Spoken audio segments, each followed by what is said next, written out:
আসসালামু আলাইকুম রহমতুল্লাহি বারাকাতুহু। প্রিয় শিক্ষার্থী বন্ধুরা, আশা করছি আপনারা সবাই ভালো আছেন। আমি আবারও আপনাদের মাঝে হাজির হলাম অনেক দিন পরে। এখন আপনাদেরকে যে জিনিসগুলো দেখাতে এসেছি সেটা হচ্ছে দেখুন, আমাদের সহকারী মৌলবীর যেই প্রশ্নগুলো যেভাবে আসবে, আপনার কোরআনের অনুবাদ দিতে হবে, কোরআনের সাথে সংশ্লিষ্ট প্রশ্ন দিতে হবে, এরপর তাহকিক দিতে হবে, যেমন 4টা তাহকিক দিতে হবে। সেই তাহকিকগুলো লিখতে হবে, এখান থেকে এই অনুবাদ থেকেই আসবে, এই অনুবাদের সংশ্লিষ্ট একটা একটা করে ওয়ার্ড দিয়ে দিবে। সেই জন্য আমি আপনাদেরকে দেখাচ্ছি। এখানে যেমন আয়াতটা দিয়েছে 1 থেকে 5 নং আয়াত, মানে আলিফ লাম মিম যালিকাল কিতাবু লা রাইবা ফিহি। এই আয়াতটার মধ্যে অনুবাদটা লিখতে হবে। অনুবাদটা যদি এখানে দিয়েছে উৎস, প্রসঙ্গ, অনুবাদ এবং উপসংহার। আমি না লিখে আমি নোট করে দেবো ইনশাল্লাহ কীভাবে অনুবাদগুলো লিখতে হবে। সেইভাবে যদি আপনি অনুবাদ লিখেন, কাঙ্ক্ষিত আপনার নাম্বারটি আপনি পেয়ে যাবেন ইনশাল্লাহ। সর্বোচ্চ নাম্বার পেয়ে অনুবাদটা লিখবো। আপনাদেরকে দেখাচ্ছি। এখানে উৎস লিখেছে, তো আমি এখানে উৎস না লিখে সর্বপ্রথম আপনাদেরকে যেটা করতে হবে সেটা উৎস না লিখে আল মুকাদ্দামাত লিখতে হবে। মুকাদ্দামাত লিখে কলাল্লাহু তাআলা দিয়ে একটা আয়াত দিতে হবে। যেমন এখানে অনেকগুলো আয়াত আছে, একটা আয়াত দিয়ে দিলাম। দিয়ে আমাকে বলতে হবে যে পবিত্র কোরআনে বিশুদ্ধতা সমর্থনের চ্যালেঞ্জ হিসেবে আল্লাহ তাআলা পবিত্র কোরআন নাজিল করেছেন, যা মুত্তাকিনদের জন্য হিদায়াতের পথ প্রদর্শক হিসেবে নাজিল হয়েছে। এইভাবে কিছু কথা লিখে দিতে হবে। লিখার পরে আমাদের যে উৎসটা আছে, এই উৎসর এখানে আল মাখাজু লিখতে হবে।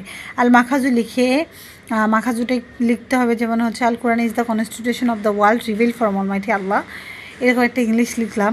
লিখার পরে লিখবো আলোচ্য আয়াতে কারিমাদয় শান্তির অগ্রদূত মুক্তির দিশারি সাইদুল মুরসালিন হযরত মুহাম্মদ সাল্লাল্লাহু আলাইহি সাল্লামের উপর নাজিলকৃত পবিত্র কুরআনের সূরা আল বাকারা থেকে নেওয়া হয়েছে। আমি জাস্ট বড় করে দিব ইনশাল্লাহ। আর আপনাদেরকে অবশ্যই বলবো আপনারাও বড় করে দেওয়ার চেষ্টা করবেন। যেহেতু টাইম অল্প, কিন্তু অল্প বললেও ভুল হবে। অনেক টাইম আছে, যে টাইমের মধ্যে আপনারা শেষ করতে পারবেন যদি আপনারা দ্রুত লেখার প্র্যাকটিস করেন। এরপর প্রসঙ্গটা আল মুনাসাবা হবে, যেখানে আমরা এখানে এই কথাটা লিখে দিয়েছি না, এখানে পবিত্র কোরআন বিশুদ্ধতার সমর্থনের চ্যালেঞ্জ করা হয়েছে, যাতে সন্দেহের কোনো অবকাশ নেই। তাছাড়া আলোচ্য আয়াতসমূহে এই কিতাবের মাধ্যমে যারা সফলকাম হবে তাদের গুণাবলীর প্রসঙ্গে বর্ণনা করা হয়েছে। আর অনুবাদের এখানে লিখবো আমরা তর্জমাতুল আয়াত লিখবো। এরপর আয়াতটার অর্থগুলো লিখবো। লিখার পরে এখানে লাস্ট উপসংহার আছে। আমি উপসংহার না দিয়ে তার আগে আমি তালিম দেবো যে অত্র আয়াত থেকে আমি আসলে কী শিক্ষা লাভ করলাম। যে অত্র আয়াত থেকে আমি এটা শিক্ষা লাভ করলাম যে পবিত্র কোরআন হিদায়াতের একমাত্র পথ প্রদর্শক, যা আমাদের একমাত্র পাথেয়, তাই আমাদের পবিত্র কোরআনের অনুসরণ করে চলা উচিত। এই কথাটা আমি লিখবো। এরপর উপসংহার মানে হাসিলে লিখবো, এই যে ভাব, ভাষা, বর্ণনা এবং রচনা শৈলীতে সর্বকালের সর্বশ্রেষ্ঠ আসমানি গ্রন্থ হল আল কোরআন। এইভাবে দেওয়ার চেষ্টা করবো ইনশাল্লাহ।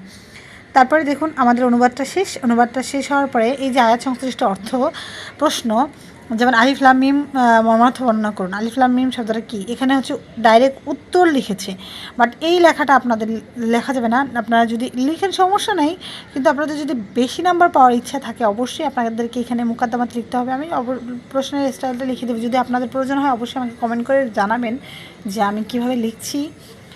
সেইভাবে যদি আপনাদের প্রয়োজন হয় অবশ্যই আমাকে জানাবেন, আমি ইনশাল্লাহ লিখে দেখানোর ট্রাই করব। দেখুন এখানে উত্তর লিখেছে, বাট উত্তর না লিখে আগে লিখতে হবে মুকাদ্দামাত দিয়ে কলাল্লাহু তাআলা দিয়ে এই যে আলিফ লাম মিম যালিকাল কিতাবু লা রাইবা ফিহি হুদাল লিল মুত্তাকিন, এই আয়াতটুকু দিয়ে দেবো। দেওয়ার পরে এই যে আলিফ লাম মিমটা আসলে কি, হরফে মুকাত্তাত, এরপর কারা বলছে, কে বলেছে, এই কথাগুলো সব সুন্দর করে গুছিয়ে এই যে 1 নম্বর 2 নম্বর 3 নম্বর দিয়ে লিখেছে। এইটা না লিখে আমরা স্টার মার্ক দিয়ে লিখবো, তাহলে আমাদের নাম্বার বেশি পাবো। এরপর এখানে মুত্তাকি কারা, হিদায়াতের জন্য মুত্তাকি হওয়ার শর্ত কেন, এখানে এই কথাগুলোই দিয়েছেন যে মুত্তাকি কারা। এখানে ডাইরেক্ট উত্তর লিখে আবেদনিক অর্থ লিখেছে, যেখানে আমি লিখবো আল মুকাদ্দামাতু লিখে মুত্তাকিনের আয়াতটা লিখবো, হুদালিল মুত্তাকিন এর আয়াতটা লিখবো। আর এই যে আবেদনিক অর্থ লিখেছে এখানে মানাল লুগাতুল আরাবিয়া অথবা মানাল লুগাত মানে আবেদনিক অর্থ।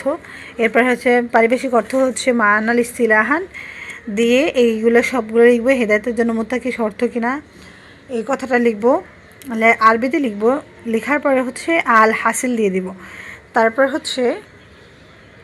পরের প্রশ্নটা জালিকাল কিতাবু লা রাইবা ফিহি, দৃঢ় বিশ্বাস স্থাপন করা অবশ্যই ফরজ, দৃঢ় বিশ্বাস স্থাপন করা যায়।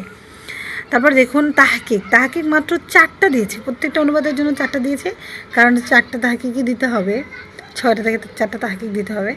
এখানে 4টাই দিছে, তার মানে হচ্ছে যে আয়াতটা আসবে সেই আয়াতের মধ্যে যেই 4টা তাহকিক দেওয়া আছে সম্ভবত সেই 4টাই দিয়ে দিবে। দেখুন আর তাহকিকগুলো অনেক সহজ। মুত্তাকিন শব্দটা হচ্ছে মূলত ইসমে ফাইল, কারণ হচ্ছে মুত্তাকিন হচ্ছে মুত্তাকি যারা। ইসমে ফাইল মানে কি? ইসমে ফাইল হচ্ছে কর্তা, যে কাজটি করে সেই হচ্ছে কর্তা। তাহলে মুত্তাকিন হচ্ছে কর্তা, তাহলে যারা কাজগুলো করে, যেমন আল্লাহকে ভয় করে, সে হচ্ছে একজন কর্তা, তাহলে ইসমে ফাইলই হবে। যেমন হচ্ছে ইসমে ফাইল মুত্তাকিনটা মুজাক্কার, ইসমে ফাইল আছে ইফতিআলুন থেকে আসছে, ইত্তিকাউন মাজদার থাকবেন ইনশাল্লাহ।